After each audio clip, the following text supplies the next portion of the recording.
What's up, everybody, and welcome to episode 307. That's 307 episodes we've been created over 6 years now. It's just crazy. It blows my mind that we've had that kind of consistency and that you're here with us, and we're thankful. And I got to tell you, this is the last episode we'll be recording from Florida and the Hideaway Campground where we've been hanging out for the last 4 months, which is by far the longest stay we've had anywhere since we hit the road in 2021.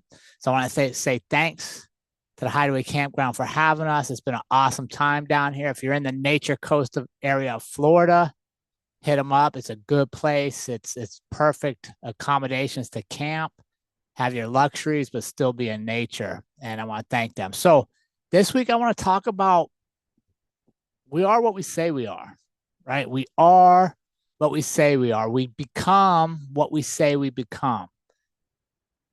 And I'm talking about that internal voice that we all have, right? That voice that can either reaffirm us, reassure us, and help us move forward, or that helps create doubt, insecurity, fear. And one of the things I came across recently that really struck with me is most of our internal voices are really just an external voice, a voice we heard from somebody else that we let in and stuck with us.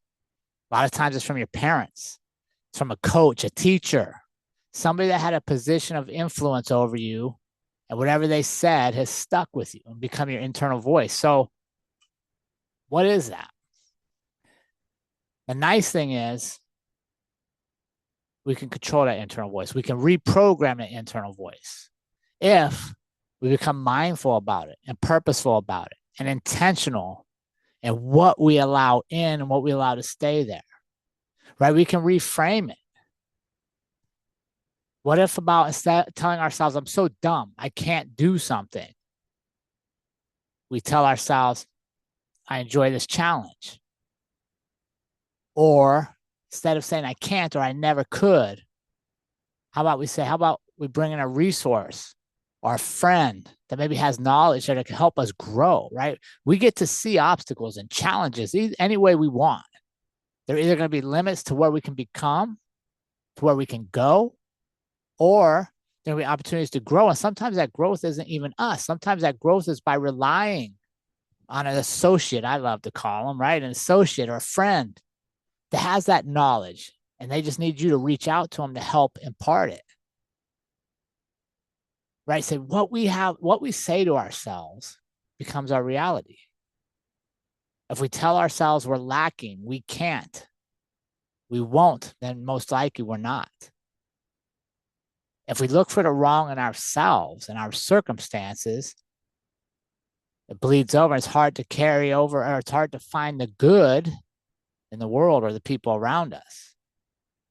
Right? So if we want to start seeing the good in things, we first should see the good in ourselves. Create the habit of seeing the good in ourselves by becoming our best cheerleader, our coach, the voice of possibility for our life and those around us. Right? Too many times we have an idea, we pass off ownership of the voice that goes in our head is to somebody else. Well, I had this bad circumstance. I had this bad teacher. My parent was critical, this, that. At some point, we got to stop and go, okay, wait a second. What do I want in my brain? What voice do I want? And let's reframe it. Let's take practice at it. Let's work at it. Right. Just the other day, I went on a run around the campground. It was going to be longer than any run I've ever done. Right. It was 20 miles. I've only done 13 before. And I'm getting into running. I like it. I like the challenge. I like that when I run, I know there's going to be pain. I know there's going to be discomfort. I know there's going to be a time when I want to quit. I enjoy that. I know that once I reach that point where I want to quit, I'm starting to get better, because up until that point, I'm just in my same comfort zone. I'm good up to that point because I've already been there before. I'm simply retracing the steps or the actions that got me to that point. But on this day, I knew it was going to come, and I knew I was going to stick it out and go way further than I ever have, because I have big goals. I have things I want to accomplish. And going into that, I know, okay, when I get to that point, I'm going to have a choice on the self-talk. I'm going to have a choice on what I let in. Is it going to be the pain, my toe hurting, how far it is, how many more laps I got to do, how hot it is, all these things? Or do I want to take ownership of what I'm going to say? And so a lot of these times when I'm out on these long runs or these hikes and I get a chance to go inward, I like to kind of think about conversations. Think about what I want to tell myself, what I want. Right? It's an active meditation a lot of times. I'm engaging with myself. I'm talking to myself. I'm finding truths about myself. I'm dismissing lies about myself. I'm getting rid of stuff I've said to myself that no longer serves me or helps make me better. So on that day when I'm running, I started getting to that point, and I can either stop and go backwards or continue forward. My inner dialogue, the first thing I wanted to say is thanks to my past self, the young Jared, the teenage Jared, the professional version of myself. And say thanks that what all that they went through, all that those different versions of me persevered through, learned about the highs, the lows, the tears, the laughs, the heartaches, the high fives, that all the things those versions of me went through, I'm thankful for. Because they went through it, I now have the option on this day to keep running or stop. I have the luxury of moving forward or resting. Right? And it's only because of what I've done in the past, I have that choice today. But before I answer that question and make that decision of what I want to do right now, I also have to think about future Jared, 75 or 80-year-old Jared. What is he looking back at me right now, hoping I do? Is that version of me thinking, man, this guy needs a day off? Or would they be excited that I pushed myself, that I ran further than I ever have? And would they say, thanks? Thanks for doing that. Maybe this action today gets future Jared one more dance with Andrea. Maybe the exertion and the pain I went through on this day gives me one extra time at the playground with grandkids in the future.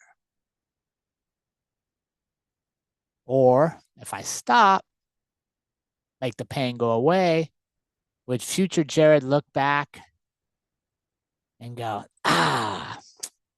maybe tomorrow he'll push himself for me. Right? You see, in my self-talk, I believe in what I'm doing. I encourage myself to push, knowing that when I get to that point, I'm about to get better. And then I find a way to reflect on the gratitude of earning the pain, right? Like I didn't get the discomfort by taking it easy. I didn't get to the point I wanted to quit by doing what I'd done. So I'm grateful that the past version of me went through whatever they went through to get to the point where a current version of me has a choice. I'm grateful for that. And I'm also grateful to me. I'm grateful for the chance to give something to the future version of myself that they're going to want to have. And that day, believing in me, sharing this discussion with Andrea and Gina, our fantastic winter neighbor who decided to go run with us, maybe that sparks them to believe in themselves. Maybe it sparks them to reframe how they talk to themselves. And the ripple effect goes to where? Now all of a sudden they're influencing their circle by belief and seeing the good and not getting caught up in all the bad. So I ask you this week, team, let's come together and work on reframing our inner voice, what we're going to let in, what we're going to say to ourselves. Let's become our own best support system to encourage us, to dream with us, to see the good in us and in return the world around us. Because maybe, just maybe, you'll become that light that ignites the same spark in someone close to you. But we'll never know if we don't turn it on in ourselves. Have an awesome week, everybody. Thank you so much for being here. And if you got anything out of this episode or any of the other 306 previous episodes, please help us out. Go to your favorite podcast apps, our social media, Instagram, primarily, LinkedIn, YouTube, like, subscribe, share, or you know what? It's free. Go to all of them. Do it all. And then engage with us every now and then. Shoot us a comment. Tell me the favorite parts of the episodes on social media. You'd be amazed at how many people want to support shows but won't comment on your stuff, even though it's making a difference. And it's crazy, but those little comments, that little engagement is what helps continue to propel us forward and move to reach more people. Because remember, our goal here is to be the most impactful podcast in the world. That means we're changing people's lives. And we can only do it with you. So thank you so much for being here. Let's reframe how we talk to ourselves, reframe within our head and light our spark and see where it goes. Have a great week, everybody.